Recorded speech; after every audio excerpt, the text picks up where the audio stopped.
Welcome back again to another reading in the Urantia book, this time with paper 177. We'll begin at the very beginning of the paper. Paper 177. Wednesday, the rest day. When the work of teaching the people did not press them, it was the custom of Jesus and his apostles to rest from their labors each Wednesday.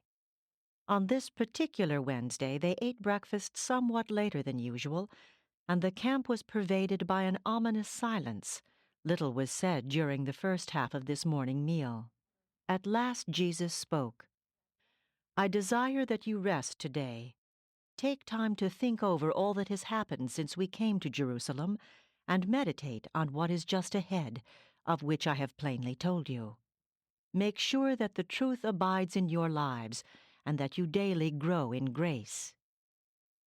After breakfast, the Master informed Andrew that he intended to be absent for the day, and suggested that the apostles be permitted to spend the time in accordance with their own choosing, except that under no circumstances should they go within the gates of Jerusalem.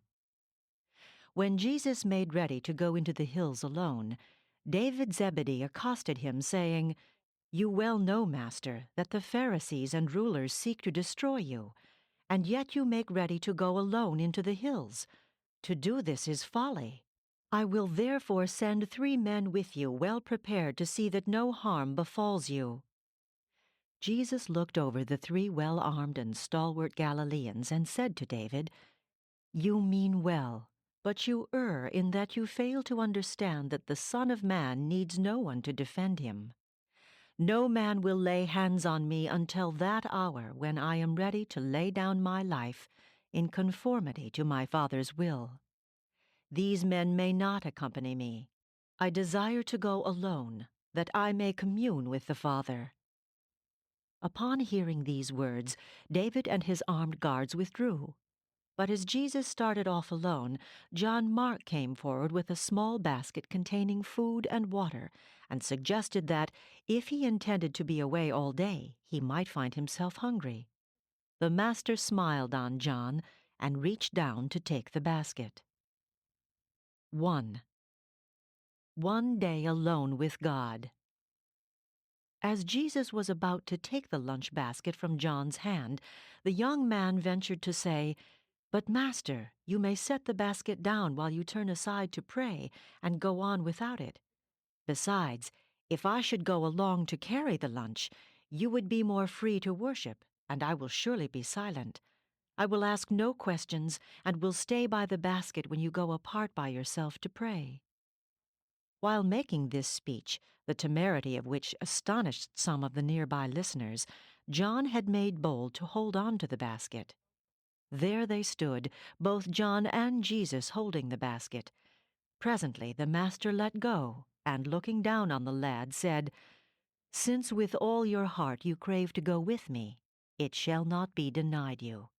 We will go off by ourselves and have a good visit.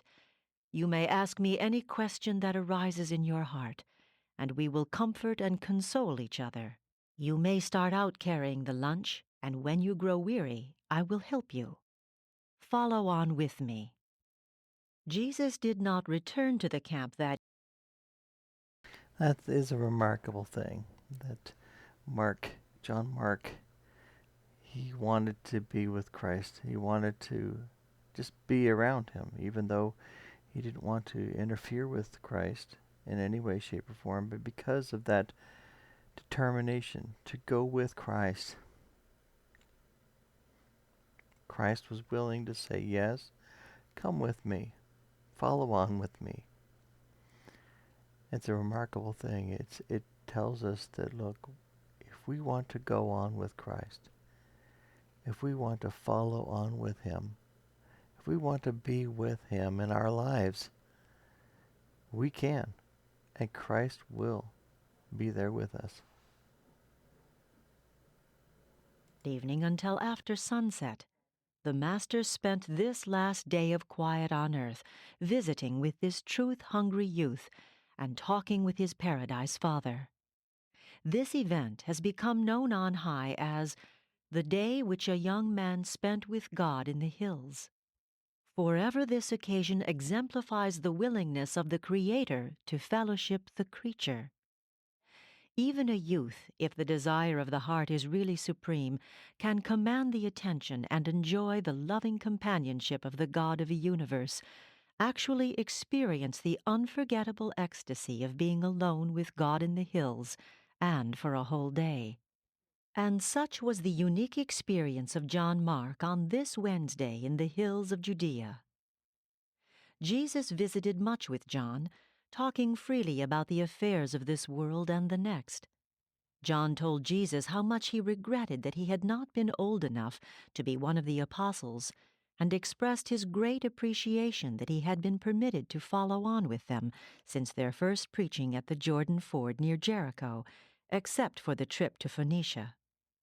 Jesus warned the lad not to become discouraged by impending events, and assured him he would live to become a mighty messenger of the kingdom. That's an understatement. John Mark, the author of Mark, the Gospel of Mark,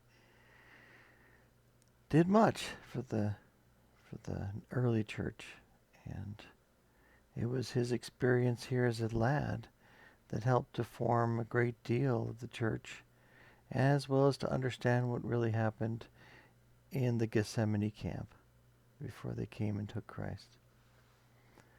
But it is remarkable as well that we can attract the attention of the gods by our willingness and determination to seek them out, to want them in our lives, to seek for God in our lives.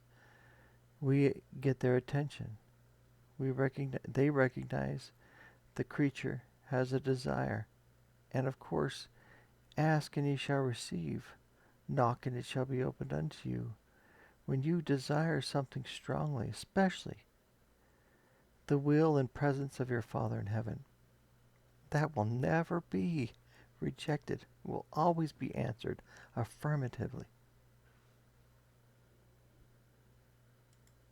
John Mark was thrilled by the memory of this day with Jesus in the hills, but he never forgot the Master's final admonition, spoken just as they were about to return to the Gethsemane camp, when he said, "Well, John, we have had a good visit, a real day of rest, but see to it that you tell no man the things which I told you." And John Mark never did reveal anything that transpired on this day, which he spent with Jesus in the hills. Throughout the few remaining hours of Jesus' earth life, John Mark never permitted the Master for long to get out of his sight. Always was the lad in hiding nearby. He slept only when Jesus slept. 2. Early Home Life. In the course of this day's visiting with John Mark, Jesus spent considerable time comparing their early childhood and later boyhood experiences. Although John's parents possessed more of this world's goods than had Jesus' parents, there was much experience in their boyhood which was very similar.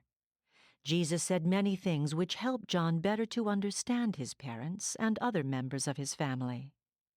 When the lad asked the Master how he could know that he would turn out to be a mighty messenger of the kingdom, Jesus said, "I know you will prove loyal to the gospel of the kingdom because I can depend upon your present faith and love when these qualities are grounded upon such an early training as has been your portion at home.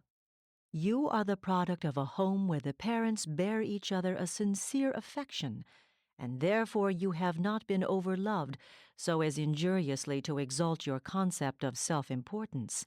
Neither has your personality suffered distortion in consequence of your parents' loveless maneuvering for your confidence and loyalty, the one against the other. You have enjoyed that parental love which ensures laudable self-confidence and which fosters normal feelings of security. But you have also been fortunate in that your parents possessed wisdom as well as love, and it was wisdom which led them to withhold most forms of indulgence and many luxuries which wealth can buy, while they sent you to the synagogue school along with your neighborhood playfellows, and they also encouraged you to learn how to live in this world by permitting you to have original experience. You came over to the Jordan, where we preached and John's disciples baptized, with your young friend Amos. Both of you desired to go with us. When you returned to Jerusalem, your parents consented. Amos's parents refused. They loved their son so much that they denied him the blessed experience which you have had, even such as you this day enjoy. By running away from home, Amos could have joined us, but in so doing he would have wounded love and sacrificed loyalty. Even if such a course had been wise, it would have been a terrible price to pay for experience, independence, and liberty. Wise parents such as yours see to it that their children do not have to wound love or stifle loyalty in order to develop independence and enjoy invigorating liberty when they have grown up to your age. That is a great statement there. Um, that basically wise parents should remember that their children are not theirs. They are merely stewards of their children for a time while they grow into themselves. And which means you have to sometimes make hard decisions for them, but wise parents will recognize that you don't have to wound their love or stifle their loyalty or somehow take away their ability to make choices in order to have their love, in order to have their loyalty. Many times you have to give them some sense of that liberty to be able to make a choice in a situation. Protected, of course, but nonetheless a decision. That may not be your decision. It may not be what you want necessarily, but you recognize would be a good choice either direction. That's what wisdom is, recognizing what's truly injurious to your children and protecting them from it, but at the same time recognizing what is their free will choice that they can make a choice in, even though it may not lead to the best outcome. It's still ability for them to make the choice. It's a wise parent that recognizes when to allow them that choice, the choices in their lives, um, while being protected in a place of love and care. Love, John, is the supreme reality of the universe when bestowed by all-wise beings, but it is a dangerous and oftentimes semi-selfish trait as it is manifested in the experience of mortal parents. When you get married and have children of your own to rear, make sure that your love is admonished by wisdom and guided by intelligence. Your young friend Amos believes this gospel of the kingdom just as much as you, but I cannot fully depend upon him. I am not certain about what he will do in the years to come. His early home life was not such as would produce a wholly dependable person. Amos is too much like one of the apostles who failed to enjoy a normal, loving, and wise home training. Your whole afterlife will be more happy and dependable because you spent your first 8 years in a normal and well-regulated home. You possess a strong and well-knit character because you grew up in a home where love prevailed and wisdom reigned. Such a childhood training produces a type of loyalty which assures me that you will go through with the course you have begun. For more than an hour, Jesus and John continued this discussion of home life. The Master went on to explain to John how a child is wholly dependent on his parents and the associated home life for all his early concepts of everything intellectual, social, moral, and even spiritual, since the family represents to the young child all that he can first know of either human or divine relationships. The child must derive his first impressions of the universe from the mother's care. He is wholly dependent on the earthly father for his first ideas of the heavenly Father. The child's subsequent life is made happy or unhappy, easy or difficult, in accordance with his early mental and emotional life, conditioned by these social and spiritual relationships of the home. A human being's entire afterlife is enormously influenced by what happens during the first few years of existence. Well, there's no pressure there, is there? As a parent, as a loving parent, It's important for us to always be wise and careful so that we show a good example to our children of what it means to be a father or a mother, to show that care and concern, and to just love them, which means we have to be selfless parents.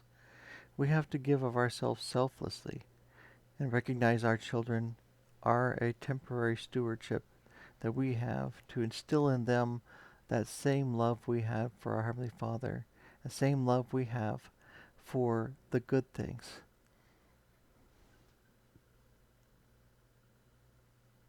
We'll stop right there. Thank you for listening.